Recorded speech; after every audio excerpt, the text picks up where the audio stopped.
Oh, hi. Happy Monday morning. Starting my week off with, actually, no, I started my week off sitting in a chair watching Cars with Otis because he is obsessed. And of course, he likes the mini episodes, which are like 5 minutes long. And so he usually wants to watch the same one like 3 times. And then we might move to another one, but then he'll want to watch that one at least 3 times. And if you try to slip like the movie on instead or something, he sometimes is like, no, I don't wanna. So anyways, I started out my Monday with some cuddles, which was very lovely.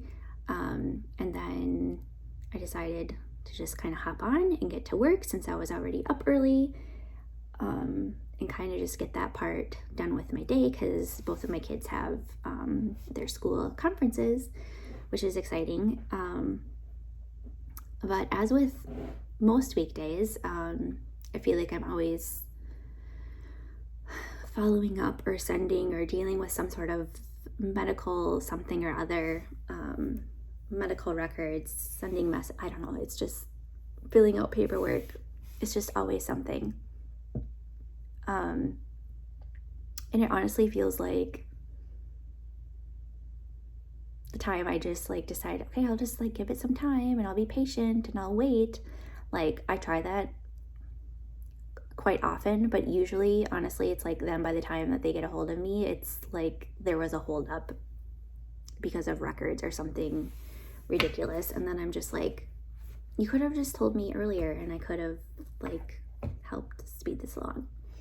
Anyways, as I have been stating, I've been having more GI issues, and I had met with my GI doctor at the beginning of July and we had discussed doing another scope. At the time I kind of wanted to think about it a little bit, and then a few weeks later, like my symptoms just kept getting worse, and I don't know, some things just weren't helping as much, so I was like, no, I think I do want to do this.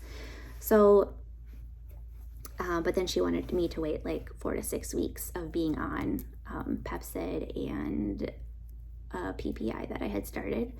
So I was like, okay, even though I would assume it takes a while to get in for a scope, but I actually I haven't done one in Mankato before, so I guess I can't say for sure, and I probably should have asked a long time ago.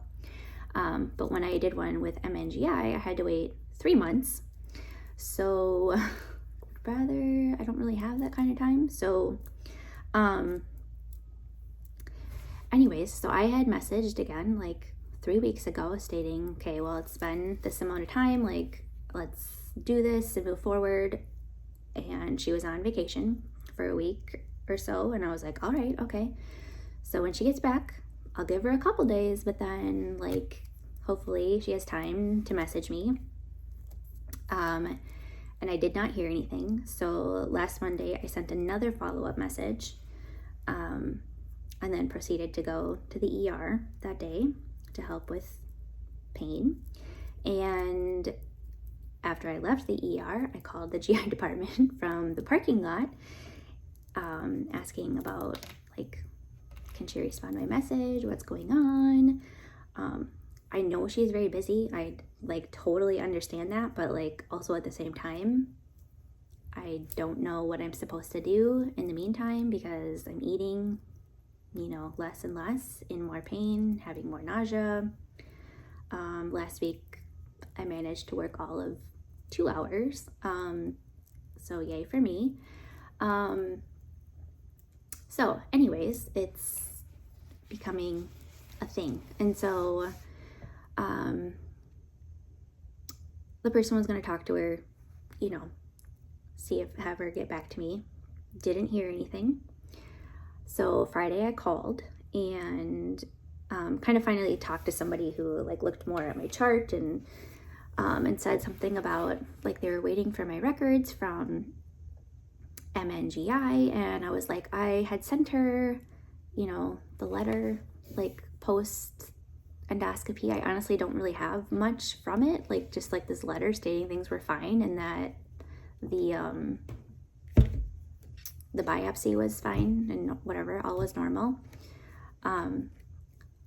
then the nurse tells me apparently she couldn't open the file, which is news to me. And again, like that, I sent that to her like 5 or 6 weeks. I mean, it was over a month ago and nobody mentioned this to me. So then they just moved it to their release of records department to ask them to assist in getting my records. So apparently they had called and they aren't able to get a hold of anybody there. And then I guess they tried again last week after I messaged. And so I was like, okay, well, it sounds like they're working on it, but I was like, I don't know why nobody has informed me that like they've been working on it, like just to respond to the message like, hey, we're doing this or whatever, because then I could have helped speed along the process. Because on Friday I just went online and filled out a release of information form for MNGI, which I don't know, is it going to help get the records there? I'm not sure. And then after I got off the call, like later in the day, I'm sitting there thinking, why does it really matter? Why do we have to have that record in order to like do anything, to like schedule something? That doesn't make any sense to me. Because like I said, if it's going to take a few weeks to get in, they can work on getting the record during that time, right? I don't know. So then, you know, as you can imagine, this is why I do so much like stuff and research on my own. I don't like, it's just not helping me. And I'm not, she's a lovely doctor, so I'm not trying to be, it's frustrating as a patient, and I know they're busy, but it's just hard. So this morning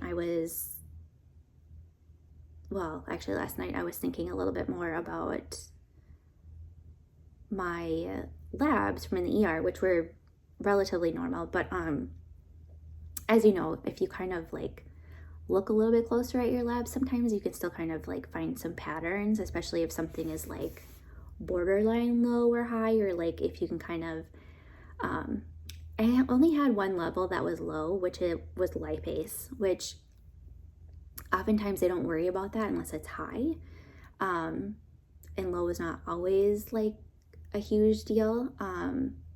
But then I had noticed in my urinalysis that my, I'm gonna probably butcher this. I'm gonna try my best to say it. My urobilinogen was borderline low. Like it was just right on the bottom line, essentially, of in range. And just kind of like reading more about that, it can have it can kind of mean something with like your bile flow or impact that, like maybe there's like obstruction or kind of like leans toward like some malnutrition or something, like it's not quite, you know, mixing in your intestines properly, because basically it has to like go into your digestive tract and then to your kidneys, and then it filters out in your urine, and urobilinogen eventually converts to urobilinin. Urobilin. I cannot say these words. Oh my god. Which, sorry, my point is, that's what makes your urine yellow, because it's kind of just like excreting, like pulling out some like toxins or waste or whatever when it's coming through your kidney. So if your urine is very, very clear, that also can kind of be a sign that something's maybe not filtering right. But anyways, all of my organ numbers are actually like good and fine, like they're functioning normal. So it's not an organ thing from what I am understanding in my own research. I am not a doctor whatsoever. So then I was just reading more about like nutrition and like things I can do to try and just stay afloat, because my my protein is starting to like kind of decline a little bit. I haven't had any like vitamin testing or anything, so I don't know if that's normal or not. Anyways, as I've stated multiple times, I do not like protein shakes, but obviously I'm going to have to do something. But in my research, it said that if you get more of a peptide version of a protein shake, it's already kind of like partially broken down, so it can help your body absorb it a lot better. So then of course I was looking into that, and obviously they're like way more expensive, so that's like really fantastic. But I thought, aha, you can get it prescribed. And so then I was looking into that more, but that's going to require a doctor helping me. So naturally then this morning I had to formulate another message asking about that. Now I have a couple protein shakes at home, just like normal ones. Like this Owen one, and it still like sits real heavy and makes me really nauseous. Got interrupted briefly. Theodore had to show me that he made a giant bowl of popcorn at, well, actually it's almost 11, so I guess we can count that as lunch. So anyways, that's my GI saga for right now. So I'm going, I don't know, I guess we'll just wait and see again, but maybe this time I won't wait as long to call. Maybe tomorrow I'll call if I don't hear back, or maybe, I think they say give 48 hours, so maybe Wednesday. We'll see. I'll come back and keep you updated if I get any help. Otherwise, I have an appointment with my vascular surgeon later this week, so maybe I'll see if he's not a GI doctor, obviously, but I think this is related to a compression, and I don't know that he works with this compression because sometimes it's more of a general surgeon that does it, but he can still maybe order me some tests or something, so we'll see. I was gonna do like an explanation of compressions and such, but it will make this video really a lot longer, and people quit a long time ago. So if you're actually still watching this, maybe just, can you leave a comment that you listened the whole way through? All right, have a good week. Bye.